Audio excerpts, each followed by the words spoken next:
I never believed wealth could destroy the very people it was meant to protect. But the night my billionaire grandfather died, everything I thought I knew about family, love, and loyalty shattered into pieces I can never put back together. They say grief brings families closer. For me, grief was the crack in the dam, and when the will was read, the flood came rushing through. Grandfather left me $7 billion, and my parents, they demanded it. Not asked, demanded. At first, I thought they were joking. I thought grief had twisted their words, or that I was mishearing. But no, there was no mistake in their eyes, no warmth, no love, just hunger. I grew up knowing my grandfather was wealthy, but no one, not even my parents, understood the extent of it. He wasn't the kind of man who flaunted it. He didn't drive flashy cars or wear diamond-studded watches. He preferred simple suits, strong black coffee, and quiet mornings on his estate, where the world slowed to his pace, not the other way around. I spent hours at his side when I was younger. While my parents were busy chasing careers and keeping up appearances, Grandfather took me fishing, taught me chess, and told me stories about how money was both a weapon and a shield. "It's not the money that matters," he would say, leaning back in his leather chair, a cigar resting between his fingers. "It's who you become when you have it, or when you don't." Back then, I didn't fully understand. I only knew that with him, I felt seen. I wasn't the neglected child trying to impress parents who never noticed unless I failed. I was his student, his confidant. But my parents, they envied that closeness. I could see it even as a kid. The way their eyes narrowed when he laughed at one of my clumsy jokes. The way their tone changed whenever he praised me. They wanted his approval as much as his wealth, and in both, they felt second place. When he died, the air in our home turned heavy. My mother walked around as if the world had robbed her, her grief sharper than any knife. But not for the man himself, for the lifestyle she imagined slipping through her fingers. And my father? He masked his desperation with anger, as the rage could disguise fear. He barked at me about responsibility, about doing the right thing, but beneath it all was a trembling voice that wanted what was never his to begin with. I tried to tell myself I was imagining it, that grief warps perception, makes monsters of shadows. But then came the funeral. The black cars, the long silence, the whispered conversations in corners. I felt eyes on me every second, not with pity, but with calculation. I wasn't just a grandson mourning, I was the heir, and everyone knew it before I did. That night, I couldn't sleep. I lay awake, replaying the past, the late evenings in my grandfather's library, the smell of tobacco and leather, the way his voice softened when he spoke only to me, and his warnings echoed louder than ever. "When I'm gone, watch carefully. Money shows you who people really are." He had prepared me for this moment. I just hadn't realized how soon it would come, or how ruthless my own parents would be when the mask slipped. But nothing could prepare me for the will reading. The words that fell from the lawyer's mouth that day didn't just divide money, they tore the family in half. The morning of the funeral, the sky itself seemed to mourn. Thick gray clouds hung low, and the air was damp, heavy, as though the earth knew a giant had fallen. Grandfather's estate was draped in black silk.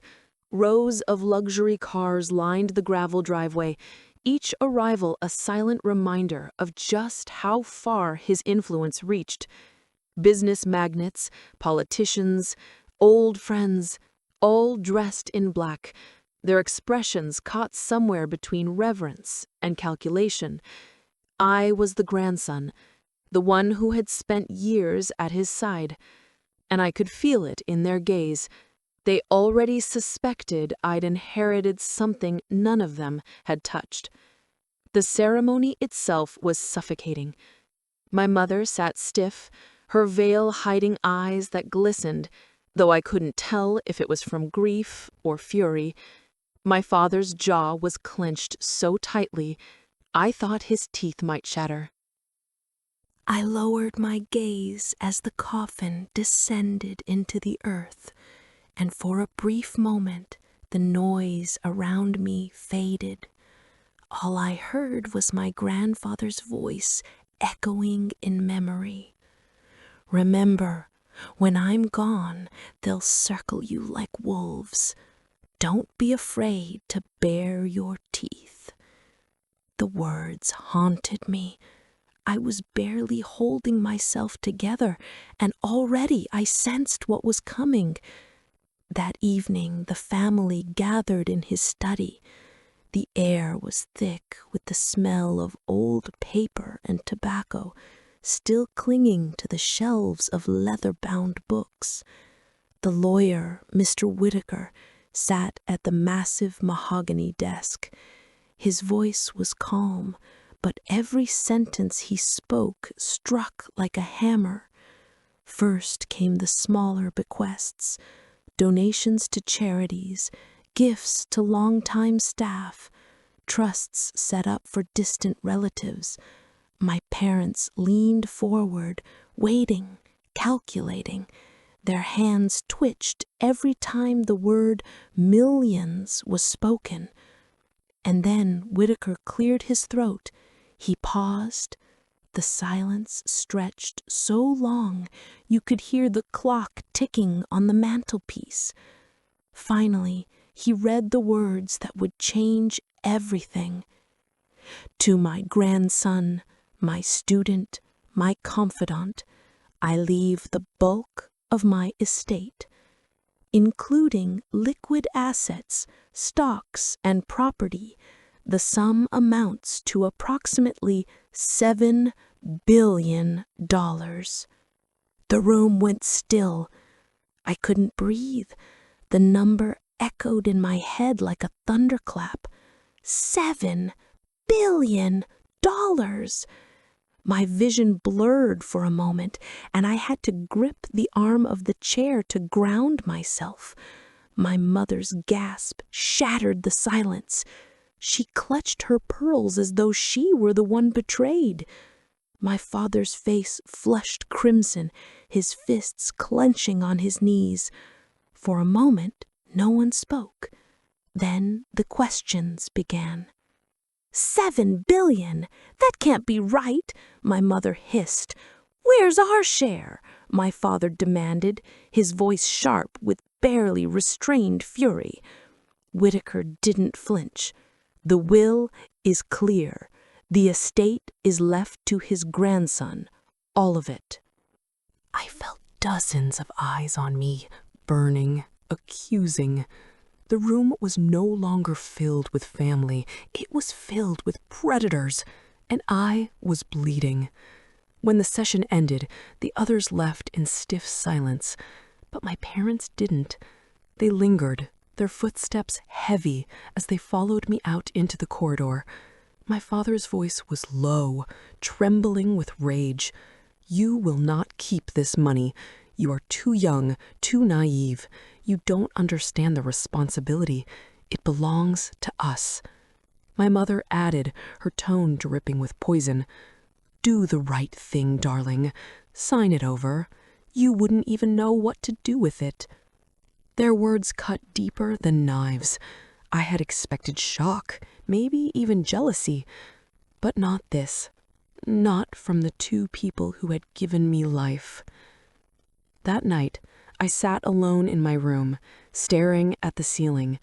My hands shook, my chest ached. I should have been grieving my grandfather. Instead, I was preparing for war. Because his voice whispered again in my mind, as clear as if he stood beside me. Money doesn't change people, it reveals them. And what it revealed in my parents that night chilled me to the bone. But that was only the beginning. Their demands were not just words. They were the opening shot in a battle I never wanted, but one I couldn't walk away from. The morning after the will reading, the house no longer felt like mine. Every hallway carried echoes of whispers. Every shadow looked like an accusation. My parents' footsteps were heavier, their presence colder. At breakfast, my father sat across from me, his coffee untouched, his stare unyielding. "You are not ready for this responsibility," he said finally, voice measured, like a judge handing down a sentence. $7 billion is not for children. It's for adults who know the world. You'll only ruin yourself and us. His words were rehearsed, like he'd practiced them in the mirror. And my mother, sitting beside him, nodded in perfect rhythm. "We'll manage it for you. Quietly, of course. No one has to know. We'll protect the legacy." Protect the legacy? Their legacy, not mine. I stared at the steam rising from my plate, trying to mask the storm brewing inside me. I wanted to scream, to demand how they could even think this way. But my grandfather's voice tugged at me again. Strength isn't always in shouting. Sometimes it's in silence. So I said nothing, and my silence only emboldened them. The days that followed blurred into a haze of manipulation. My phone rang constantly. Lawyers I didn't know, advisors I had never heard of, all conveniently recommended by my parents. My mother's approach was softer, cloaked in sweetness. She'd place her hand on mine and whisper, "Darling, this money will crush you. Don't let it destroy your life. Let us carry the burden." But her eyes betrayed her. Behind the sheen of tears was a hunger I couldn't unsee. My father was less subtle. He threatened without raising his voice. "You're still under our roof, still our responsibility. Don't make us take action you'll regret." The word action lingered in the air like a blade. At night, I found myself pacing my room, replaying every conversation, every glance. The house was suffocating me. Their eyes followed me like hunters stalking prey. I locked my door, though it barely gave me comfort, and the calls grew worse. Anonymous numbers, voicemails filled with static, then silence. Once, a voice hissed, "You can't keep it. They'll take it from you anyway." I couldn't tell if it was a stranger or someone closer. Sleep abandoned me. Every creak of the floorboards set my heart racing. Every gust of wind outside felt like a warning. I started writing down everything in a notebook. Times, words, threats, as if preparing evidence for a trial that hadn't begun yet. Then came the breaking point. One evening, I returned to my room to find my desk drawers open, papers scattered, my grandfather's journals moved, the folder where I'd started keeping financial documents emptied. I froze in the doorway, breath caught in my throat. My parents denied it, of course, their faces masks of innocence. But I saw the flicker in my father's eyes, the smug tilt of my mother's chin. They wanted me to know they could reach me anywhere, that nothing was safe. That night, I whispered to myself, "They're not just parents anymore. They're predators." The realization hurt more than any betrayal I'd ever felt, but it also steeled me, because predators thrive on fear, and fear was something I could no longer afford. But just when I thought I had seen the worst of their greed, a stranger appeared, one who would place an envelope in my hands and turn the entire battle upside down. It happened on a Tuesday, a day so ordinary it almost felt like a trick. The sun was pale, the air crisp, and I was walking down the street outside my grandfather's estate, trying to breathe, to think, to escape the suffocating pressure of home. That's when I saw him, an old man seated on a bench near the iron gates. His posture was straight despite his years, and his eyes, sharp, knowing, locked onto mine the moment I passed. There was something unsettling about the way he watched me, as though he had been waiting. "You look like him," he said finally, his voice gravelly but firm. "Your grandfather. Same eyes." I froze. "Did you know him?" He nodded slowly. "Better than most. I knew his secrets." Before I could ask what he meant, he reached into his coat and pulled out a thick envelope. Its edges were worn, the paper yellowing with age. He held it out to me with trembling fingers. "This is yours now. He wanted you to have it." Every instinct screamed caution. My parents had drilled suspicion into me these past weeks, turning me paranoid. Was this some ploy, a trick, to make me slip? But the man's gaze was steady, unflinching. I took the envelope. It was heavier than I expected, as though the weight of it wasn't just paper, but history. When I looked up again, he was gone, simply vanished into the thinning crowd. I spun around, scanning the street, but he had disappeared like smoke. Back in my room, I locked the door and sat on the edge of the bed. My hand shook as I broke the seal. Inside, I found documents, dozens of them. Bank statements, letters, deeds to properties I hadn't known existed, accounts hidden in places I'd never heard of. And at the very top, a note written in my grandfather's unmistakable hand. "If you are reading this, then the wolves have shown their teeth. You cannot trust your parents. You cannot trust their allies, but you can trust what I've left you. These are not just accounts. They are safeguards, proof of what they've done and what they'll try to do." My pulse quickened. Proof? I shuffled through the papers, and there it was.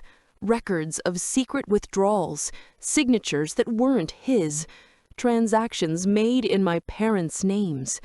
They had been siphoning money for years, stealing from him long before I inherited a dime. The betrayal cut even deeper. This wasn't just greed sparked by my inheritance. It was a legacy of theft, a pattern that stretched back years. My parents hadn't just turned on me. They had turned on him.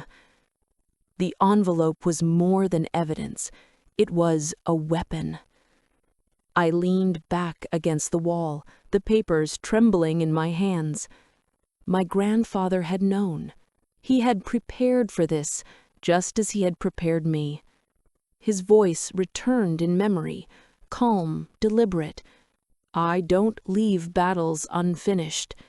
If they come for you, you'll have everything you need." Tears blurred my vision. For weeks I had felt cornered, powerless, like a lamb among wolves. But now I had teeth. And I knew exactly what I had to do. The envelope wasn't just protection, it was a trigger. And the showdown with my parents was no longer a matter of if. It was a matter of when. The moment I held that envelope, the fear that had been gnawing at me turned into something sharper. Not relief, not peace, but resolve. For weeks, I had been drowning under their pressure, their manipulation, their threats. But my grandfather had armed me long before I even realized the war had begun. The documents in my hands weren't just papers. They were bullets, and I was no longer unarmed. The confrontation came sooner than I expected. That evening, my parents cornered me in the dining room. The long mahogany table stretched between us like a battlefield. My father's voice was cold, stripped of even the pretense of fatherhood. "You've had time to think," he said. "Sign it over.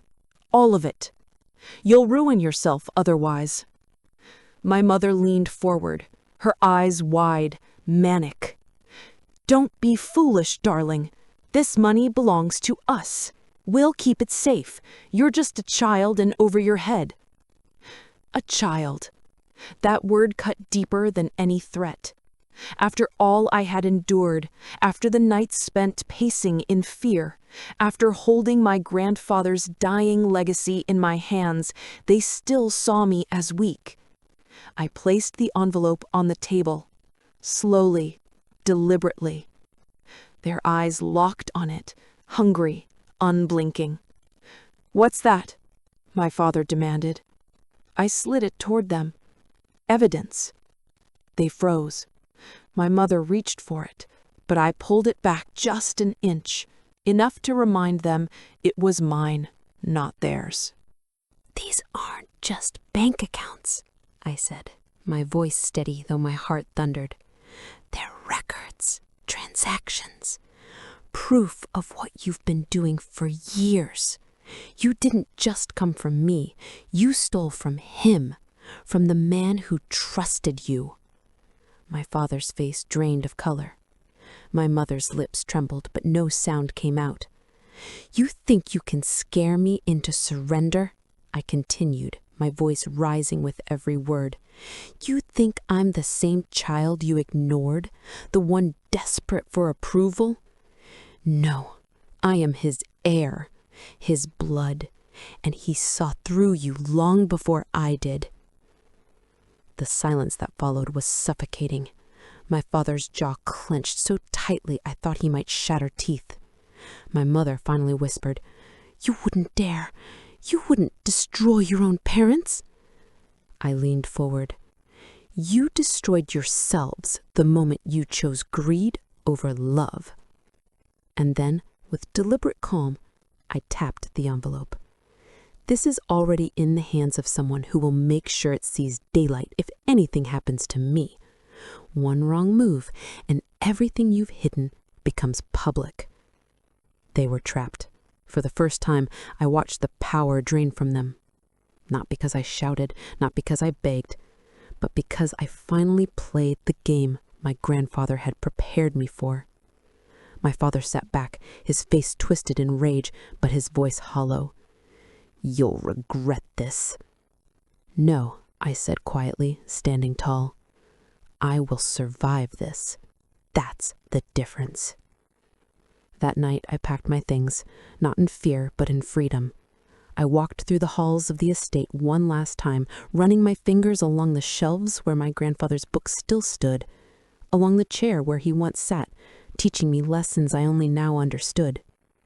When I stepped out into the night air, suitcase in hand, I felt no chains, no weight, only clarity. Because revenge isn't always loud. It isn't fire and fury. Sometimes revenge is choosing to live without permission, without fear. My parents thought they could take everything from me. Instead, they exposed themselves, and in doing so, they gave me something greater than wealth. They gave me freedom. I didn't look back as the gates closed behind me. Ahead lay uncertainty, yes, but also a future that was mine alone. And as I walked into that unknown, my grandfather's words echoed one last time. Money doesn't change people. It reveals them. He was right. It revealed everything. And it revealed that I was stronger than I ever knew. If this story spoke to you, share your thoughts in the comments. Don't forget to like and subscribe for more stories that remind us what really matters.